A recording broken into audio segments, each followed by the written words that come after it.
திருமாவளவன் வந்து தனிச்சு போட்டிட்டு என்ன வாக்கெடுத்தார்? கலைஞர், ஸ்டாலின், கனிமொழி எல்லாரும் சேர்ந்து அப்படியே ராமதாஸ் ஆட்சியை கொள்க நிற்கிறாருங்கிறதுக்காக அப்படி குறி வச்சு பிரச்சாரம் பண்ணி திருமாவளவனை ஒரு கேட்லி ஸ்போர்ட்ஸாக பயன்படுத்தி தோற்கடித்தாங்க. திருமாவளவனை கேட்லிஸ்டாக பயன்படுத்தி பாமகவை தோற்கடிக்கணும். விருத்தாசத்தில் விஜயகாந்த் தான் தோற்கடிப்பாருன்னதும் திருமாவளவனை கைவிட்டுக்கிட்டு அவங்க விஜயகாந்த் பின்னாடி போயிடுறாங்க. திருமாவளவன் தான் முடிவெடுக்கிறாரு. முடிவெடுத்தாருன்னா அவருக்கு 10 வருஷம் அரசியல் காலி ஆயிடும்.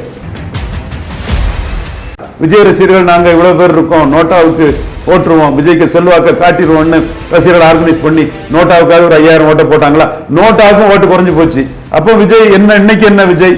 அன்னைக்கும் விஜய் ஒண்ணும் இல்லை, இன்னைக்கும் ஒண்ணும் இல்லை. 20% வச்சுக்கிட்டு கடுமையான எதிர்ப்பை வச்சுக்கிட்டு அவர் சிஎம் எல்லாம் ஆக முடியாது. அவரு என்ன நலமா பேசுறதா சொல்றாங்க. ஐயா எடப்பாடி பழனிசாமி அவர்களே, மிதுன் பழனிசாமிக்கு அப்பா ஐயா எடப்பாடி பழனிசாமி அவர்களே, நீங்க அப்படி எல்லாம் பேசியிருப்பீங்க நான் நினைக்கல. ஆனா உங்க பொசிஷன் எதிர்கட்சி தலைவராக மீண்டும் வருவீங்களாங்கிறதே கேள்விக்குறியா தான் இருக்குது.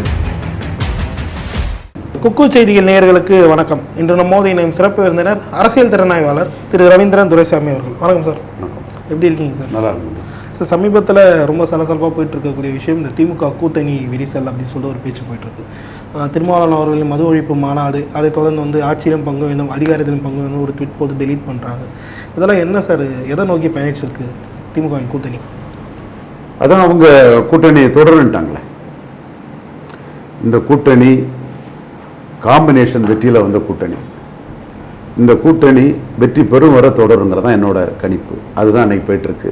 திருமாவளவன் இந்த இதை பேசும்போது யாராவது இந்த கூட்டணி உடையாதுன்னு சொல்லியிருப்பாங்களா? நான் சொன்னேன். இப்போ இன்றைக்கி உடையலை இல்லையா? இதே தான் 26 வரையும். ஏன்னா இதை விட்டுக்கிட்டு திருமாவளவன் வேறு எங்கேயும் போக முடியாது. எந்த வகையில் போக முடியாதுன்னா, திருமாவளவன் வந்து தனிச்சு போட்டிட்டு என்ன வாக்கெடுத்தார்? 0.7% வாக்கெடுத்தார் 2016 மக்கள் நல கூட்டணியில். அதுக்கு முன்னே ஒருக்கா தனிச்சு போட்டிட்டு 2% உட்பட வாக்கெடுத்தார். அப்போது அவரோட வெற்றி காலம் இதெல்லாம் 2009, 19, 21, 24. இப்போ தொடர்ந்து 3 தடவை ஹாட்ரிக் வெற்றி வீரர். ஆரம்பத்தில் 2009 வெற்றி பெற்றார். இந்த வெற்றிக்கு பின்னணி என்ன? 2009 வெற்றி வரும்போது இவர் பாமகவை அனைத்து தொகுதிகளிலும் பல லட்சம் வாக்கு வித்தியாசத்தில் தோற்கடிச்சிடுறார். ஷெட்யூல் காஸ்ட் ஓட்டு அப்படியே கன்சாலிடேட் ஆகுது. கலைஞர், ஸ்டாலின், கனிமொழி எல்லாரும் சேர்ந்து அப்படியே ராமதாஸ் ஆட்சியை கொள்க நிற்கிறாருங்கிறதுக்காக அப்படி குறி வச்சு பிரச்சாரம் பண்ணி திருமாவளவனை ஒரு கேட்லி ஸ்போர்ட்ஸாக பயன்படுத்தி தோற்கடிச்சாங்க. ஆனால் ஜெயலலிதாவை திருமாவளவனால் தோற்கடிக்க முடிஞ்சதா? திருவள்ளூரில் யார் ஜெயித்தா? நல்ல லீடிங்கில் ஜெயலலிதா ஜெயித்தாங்களா இல்லையா? தென்சென்னையில் யார் ஜெயித்தா? ரெட்டையில் ஜெயித்தா இல்லையா? விழுப்புரத்தில் யார் ஜெயித்தா? ரெட்டையில் ஜெயித்தா இல்லையா? தென் சேலத்தில் யார் ஜெயித்தா? செம்மல அண்ணன் ஜெயித்தாரா இல்லையா? செம்மலை லோக்கல் செல்வாக்கான செம்மலை வந்து ஜெயித்தாரா இல்லையா? அவரை திருமாவளவனை தோற்கடிக்க முடிஞ்சா? மயிலாடுதுறையில் யார் ஜெயித்தா?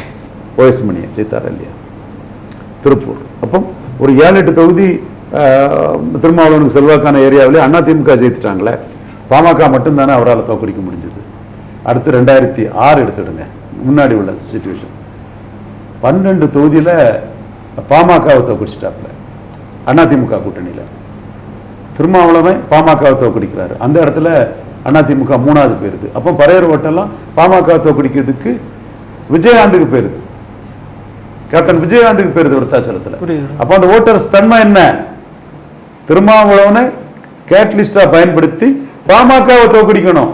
விருத்தாச்சலத்தில் விஜயகாந்த் தான் தோற்கடிப்பாருன்னதும் திருமாவளவனை கைவிட்டுக்கிட்டு அவங்க விஜயகாந்த் பின்னாடி போயிடுறாங்க.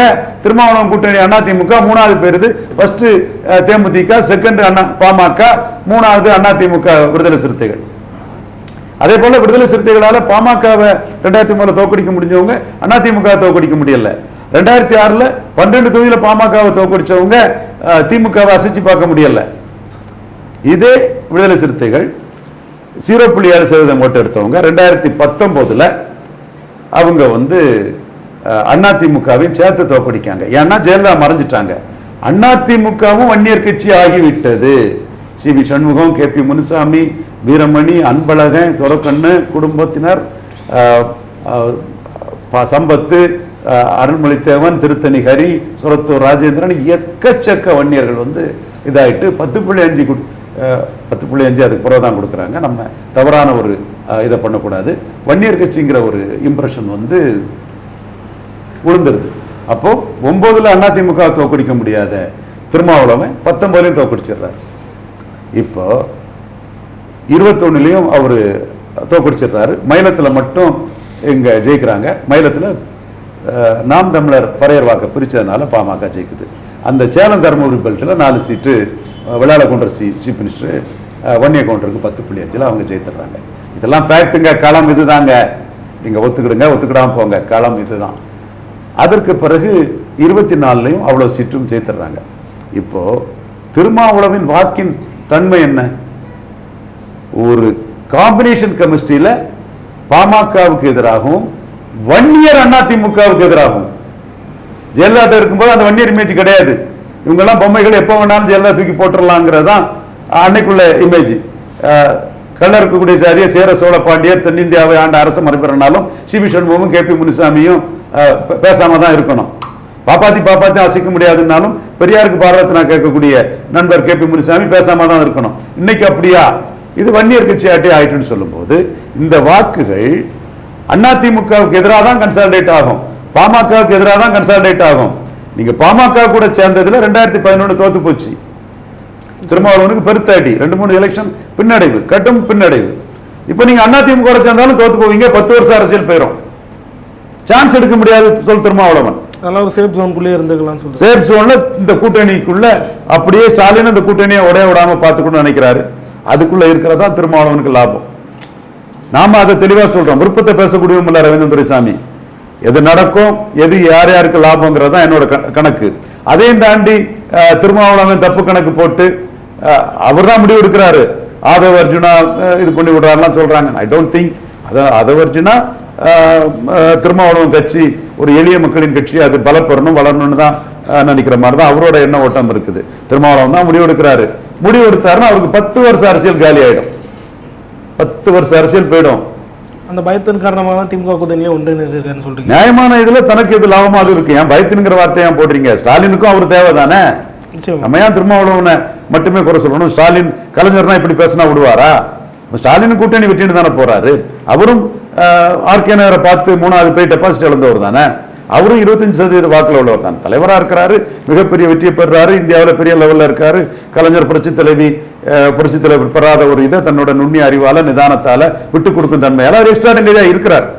பட் அவருக்கும் திருமாவளவன் தேவை தானே. அப்போ அவரும் தேவை அறிஞ்சு தானே எவ்வளவோ திருமுருகன் சொல்லியும் அவரு திருமாவளவனை கைவிடலையே. கைவிட்டிருக்கலாமே, கைவிடலையே. பொதுச் செயலாளர் இல்லையா?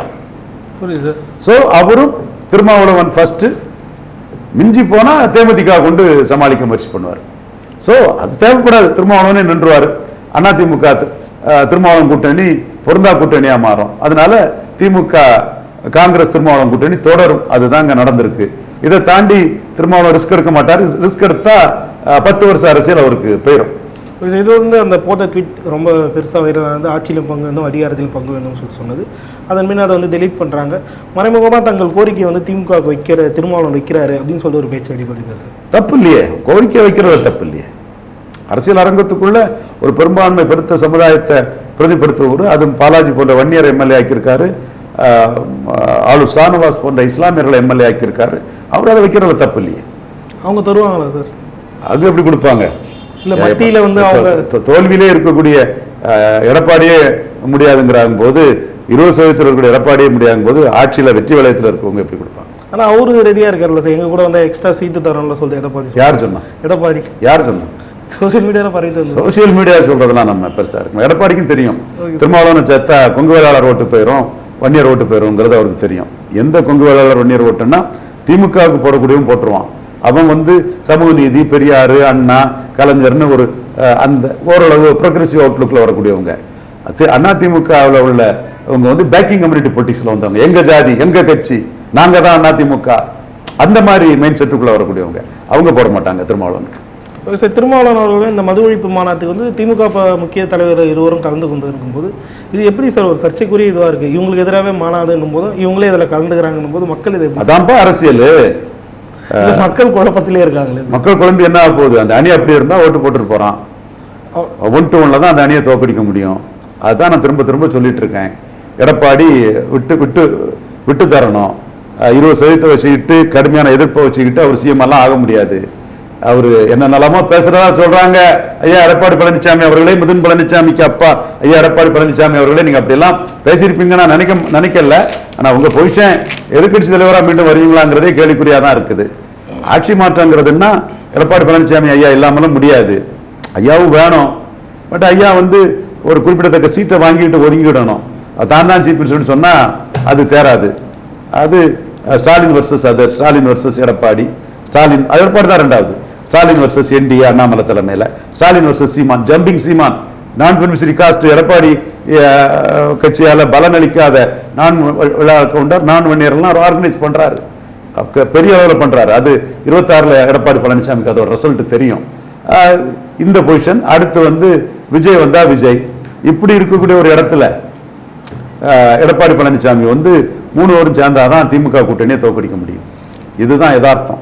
அதுக்கு எடப்பாடி 1 to 1 வர்றதுக்கு இறங்கி வரணும். நாம அதுக்கான வழிவகைகளை செய்யறதுக்கும் தயாரா இருக்கோம். 1 to 1 தான் தோக்கடிக்க முடியும். 67 பெருந்தலைவர் காமராஜ் 46% இருந்தவரை மூதறிஞர் ராஜாஜி தன்னுடைய தான் பழிவாங்கப்பட்டதுக்கு ரிவெஞ்சாட்டு தோக்கடிச்சார் இல்லையா, 1 to 1 கொண்டு அண்ணாவெல்லாம் பயன்படுத்தி. அந்த மாதிரி நம்ம அது ஒன்றும் ஸ்டாலின் மேலே நமக்கு ஒன்றும் வெறுப்பெல்லாம் ஒன்றும் இல்லை. பொலிட்டிக்ஸில் நம்ம ரோலை நிரூபிக்கிறதுக்கு 1 to 1 கொண்டு திமுக அணியை தோக்கடிக்க முடியும். அதுக்கு நாம் செய்ய தயாராகும். இட் இஸ் ஏ கேம், அவ்வளவுதான். இது இப்போ நடந்து முடிஞ்ச நாடாளுமன்ற தேர்தலில் அதிமுகவோட அந்த மாபெரும் வீழ்ச்சின்றது அந்த கூட்டணி கட்சிகள் எப்படி சார் பாதிக்கும்? கூட்டணி கட்சி தேமுதிகவே என்டிஏ நம்பி இருக்கிறாங்க. எம்ஓஎஸ் கூட என்டிஏல தான் அவங்களுக்கு கிடைக்கலாம். பட் அதிமுகவில் தான் இருக்காங்க. அப்பல பாஜக பக்கம் போவாங்க, போகலாம். அதிமுக கூட்டணியில் தான் இருக்கிறாங்க. அருந்ததி இடஒதுக்கீட்டில் அடிச்சிட்டாரு கிருஷ்ணசாமி. தேவேந்திர குல வேளாளருக்கும் பறையருக்கும் எடப்பாடி அநீதி பாதையில் போறாரு, நம்ம அங்கே பயணிக்க முடியாதுன்னு அவர் அடிச்சிட்டாரு. ஸோ அந்த இதில் அவர் தெளிவாக இருக்கார். இன்னைக்கு திருமாவளவனே அதில் தான் ஷியாம் கிருஷ்ணசாமி அடிக்கிறாப்புல. ஸோ ஒரு கூட்டணி கட்சி இல்லை, இன்னொரு கூட்டணி கட்சி இருக்கிறாங்க. ஆனால் என்டிஏயும் ஒரு ஆப்ஷனாக வச்சுருக்காங்க. சார் இதை தொடர்ந்து இந்த நாம் தமிழர் முக்கிய பிரமுகர்களுக்கு அதிமுக திமுக போன்ற கட்சிகளில் முக்கிய பொறுப்புகள் வழங்கப்படுதில்லை, அது ஏன் சார்? வைக்க தான் வளர்றாங்க. ஒரு வளரும் கட்சியில் இருக்கக்கூடியவங்களுக்கு ஒரு பொறுப்பு கொடுக்கத்தான் செய்வாங்க. அது இயல்பானது, தவிர்க்க முடியாது. அது எடப்பாடி நேரடியாக அது இயல்பானது, தவிர்க்க முடியாது. அது எடப்பாடி அதை செய்யத்தான் செய்வார். ஏன்னா அவரும் ஈஸி அரசு பொறுப்பு கொடுத்தா தான் கட்சியில் இருப்பாங்கன்ற எதனா ஒரு இது தாங்க. அது ஒரு திறமையான அரசியல்வாதி, அவர் அதை செய்யத்தான் செய்வார். எடப்பாடி அவர்கள் நாம் தமிழரும் சரி மற்ற இதர கட்சிகளை பெரிய ஃபோர்ஸாக கண்டுக்கிறது இல்லைன்றீங்க. பட் அவங்க கட்சி உறுப்பினர்களை மட்டும் அந்த கட்சியில் முக்கிய பதவி வழக்கிறது முக்கிய ஒரு கட்சியாக தான் பார்க்குறாங்களா இந்த நாம் தமிழர் ஒரு சிறிய கட்சிகள், அவங்க நினைக்கக்கூடிய சிறிய கட்சிகள்? நாம் தமிழர் ஜம்பிங் பார்ட்டி அதிமுக பலையனப்படுத்தி உணர்றாங்களா சார்? அவங்க உணராம வெளிக்காட்ட மாட்டாங்க, உணர்றாங்க. வெளிக்காட்டாதது அவசியம் ஏன் வெளிக்காட்ட போகிறாங்க? அரசியலில் வெளிக்காட்டினா பலகீனம், வெளிக்காட்ட மாட்டாங்க. தன் பயத்தை வெளியே தெரியாமல் இருக்கிறதுக்கு அதான் அரசியல். ஓகே சார், இந்த விஷயத்தில் விஜய் அவர்களின் வருகை அதிமுக பக்கம் போவார்னு ஒரு பேச்சு அடிப்படுது இல்லை, இது என்ன? பல நிரூபிக்காத விஜய்க்கு 1/2% ஓட்டு இருக்குமாங்க. அங்கே அவர் கையில இல்லாத ஓட்டை எப்படிங்க அவர் டிரான்ஸ்ஃபர் பண்ண முடியும்? அஜித் வந்துட்டா அஜித்துக்கு இத்தனை %, சிவகார்த்தியன் வந்தா சிவகார்த்தியனுக்கு இத்தனை %, விக்ரம் வந்தா விக்ரத்துக்கு இத்தனை %, சூர்யா வந்தா இத்தனை %ன்னு கோலம்பாக்கத்தில் வரவங்களுக்கு எல்லாம் பெர்சன்டேஜ் ஓட்டை கொடுத்துருவீங்களா? என்ன ஊடக இது இருக்குது, தர்மம் இருக்குது? இல்லை பெரிய பெரிய ஊடகங்கள்லாம் இதை ஒரு டிபேட்டாக நிரூபிச்சாதாங்க. இது நிரூபிக்காதவரை யாரும் மதிக்க மாட்டாங்க. சிவாஜி கணேசனை பார்த்தான்ல, விஜயால ஒரு கட்சிக்கு ஒரு 1/2% ஓட்டை கொடுத்துட முடியுமா? அவர் கையில இல்லாத ஓட்டை அவர் எப்படிங்க டிரான்ஸ்பர் பண்ணுவாரு? முதல்ல அவரு கையில ஓட்டு வரணும்னா அவர் தனிச்சு நின்று விஜயகாந்த மாதிரி, பவன் கல்யாணம் மாதிரி, கமல்ஹாசன் மாதிரி, சீமான மாதிரி நிரூபிக்கணுங்க. நிரூபிக்கிற ஓட்டு தாங்க அவர் ஓட்டு. மற்றதெல்லாம் சும்மா பேப்பர்ல எழுதி இதுல பேசிக்கிட்டு முட்டாள் ரசிகன் அதை பார்த்து ஏமாந்து போகக்கூடிய ஒரு ஏமாத்து கச்சவடம். அதெல்லாம் ஒண்ணும் இல்லை. நீங்க விஜய் நிரூபிச்சா தலைவர், நிரூபிக்கலன்னா அது 1/2% கூட மரியாதை வராது. இப்போ எந்த நம்பிக்கையில் சார் நான் தான் முதல்ல வேட்பாளர்னு சொல்லிட்டு ஒரு கருத்தை வேற வெளியிடுறாங்க? யாரு? விஜய் தரப்பில். அது அவங்க உரிமை. விஜய் வெளியிடலாம், நாளைக்கு அஜித் வெளியிடலாம். யாருக்கு? எல்லாத்துக்குமே ஜனநாயகத்தில் உரிமை இருக்க. இந்த கூட்டணி ஒருவேளை அமையும் பட்சத்தில் அது வெற்றி கூட்டணி அமையும். இங்க அமையின் 1/2% சீட்டு கூட கொடுக்க மாட்டாருங்க. சீட்டை கொடுக்க மாட்டாங்கன்றீங்க. பல நிரூபிக்காதவருக்கு எப்படிங்க சீட்டு கொடுப்பாங்க? புரியுது சார் அந்த விஷயம். விஜய் பலத்தை நிரூபிச்சிட்டாரா? இல்ல, ஒன்னும் நிரூபிக்கல. விஜய் ஜெயலலிதாமரோட கோபத்துல கோயம்புத்தூர் போய் மோடியை பார்த்தாரு. விஜய் ரசிகர்களே, தம்பிமார்களே, பிராண்டிங் ஆட்களே, பொதுச் செயலாளர் நிர்வாகிகளே, கேட்டுடுங்க சகோதரர்களே, அன்பா கேட்டுடுங்க சகோதரர்களே. என்ன ஆச்சு? ஜெயலலிதா அம்மையாருக்கு 6% ஓட்டு கூடிச்சு. 39-45 ஆச்சு ஜெயலலிதா அம்மையாருக்கு. மோடியா லேடியான்னு ஒரு இஷ்யூவை சொல்லி அவங்க 45% வாக்குக்கு போயிட்டாங்க. விஜய் போய் மோடியை பார்த்த பிறகு 6% வாக்கு ஜெயலலிதா எழுப்பிட்டாங்க. 144, 200 ரூபா பணம் எல்லாமே தான். நம்ம அதையும் நம்ம ஏன் மறைக்க போறோம்? அன்னையில அரசியலை பேச விட்ட விஜய், ஜெயலலிதா அம்மையார் மரணம் வர அரசியல் பேசல. அப்ப 6% கொடுத்த அடியில மரணம் வர விஜய் அரசியல் பேசல. இப்போ விக்கிரவாண்டி இடைத்தேர்தலோட கள்ளக்குறிச்சி கள்ளச்சாராய வியாபாரத்தை பார்த்தாரு, சாவுகளை பார்த்தாரு. என்ன ஆச்சு? வாக்குப்பதிவு குறைஞ்சுதா? திமுகவுக்கு வாக்கு கூடுறது நின்றுச்சா? நோட்டாவுக்காவது வாக்கு கூடிச்சா? விஜய் ரசிகர்கள் நாங்க இவ்வளவு பேர் இருக்கோம், நோட்டாவுக்கு போட்டுருவோம், விஜய்க்கு செல்வாக்க காட்டிடுவோம்னு ரசிகர்கள் ஆர்கனைஸ் பண்ணி நோட்டாவுக்காவது ஒரு 5000 ஓட்டை போட்டாங்களா? நோட்டாவுக்கும் ஓட்டு குறைஞ்சு போச்சு. அப்போ விஜய் என்ன? இன்னைக்கு என்ன விஜய்? அன்னைக்கும் விஜய் ஒண்ணும் இல்லை, இன்னைக்கும் ஒண்ணும் இல்லை. யார் நம்புவா? பிரச்சாரத்துக்காக ஒரு 4-5 சீட்டு கொடுப்பாங்க. விஜய்க்கு 4-5 சீட்டு கொடுத்தாதான் எதிரணி விஷாலுக்கும் 2-3 சீட்டு கொடுப்பாங்களே. அப்போ நீங்க சீட்டு வாங்கணும்னா பலத்தை நிரூபிச்சாதான் சீட்டு கிடைக்கும். பலம் நிரூபிக்காம நாளைக்கு அஜித் ஒரு கட்சி தொடங்கிட்டா அவருக்கும் உடனே எல்லாத்தையும் சீட்டை கொடுத்துருவாங்களா? அதெல்லாம் சும்மா அரசியல் தெரியாம ஊடகத்தில் பலரும் பேசுனாங்க. 5 லட்சம் பேர் மாநாட்டுக்கு வருவாங்க, 6 லட்சம் பேர் மாநாட்டுக்கு வருவாங்கன்னாங்க. எப்பா விஜய் சம்பந்தப்பட்டதை தமிழ்ல கட்டிங்கள வச்சிடாதப்பா, வியூஸ் கிடையாது தம்பி. என்ன ஆச்சு? 50,000 பேருக்கு வந்து நிற்கிறாங்க. 50,000 பேருன்னு நம்ம போட்ட அரசியல்ல விஜய் ஆனந்த் எழுதி கொடுத்துட்டு போயிட்டாருங்க 50,500. இவ்வளவு தானங்க நீங்க உங்க கட்சி. விஜயகாந்த் 2 லட்சம் பேரை சேர்த்தாங்க. 6% ஓட்டு எடுத்த வைகோக்கு எத்தனை லட்சம் பேர் வந்தாங்க? விடிய விடிய ஊர்வலம் பண்ணாப்புல. உங்களால ஊர்வலம் நடத்த முடியுமா? முடியாது. ஊர்வலம் நடத்த முடியுமா? மாநாட்டுக்கு முன்னாடி முடியாது. மாநாடே நடத்த முடியாம திணறீங்க. 20,000 பேர் தான் வெஹிக்கிள் கொடுத்திருந்தீங்க. இதுதாங்க நிலைமை. நிறுவீங்க. மக்கள் தீர்ப்பு, மகேசன் தீர்ப்பு. நான் விஜய் ஒன்றும் குறை சொல்லல. ஜனநாயகத்தில் மக்கள் விஜய் 234 கேண்டிடேட் போட்டு ஒரு தீர்ப்பை குடிச்சிட்டாங்கன்னா அது யாரு மறுக்க முடியும்? அதுக்கு முன்னே நீங்க என்ன டெகால்ட்டி பண்ணாலும் 4-5 சீட்டுக்கு மேல யாரும் தர மாட்டாங்க. 1/2% ஓட்டுக்கு மேல விஜய் யாரும் மதிக்க மாட்டாங்க. அது வர நீங்க சும்மா காயா பண்ணாங்க. அப்படி மதிச்சாங்கன்னா அவங்க பலகீனமானவங்க.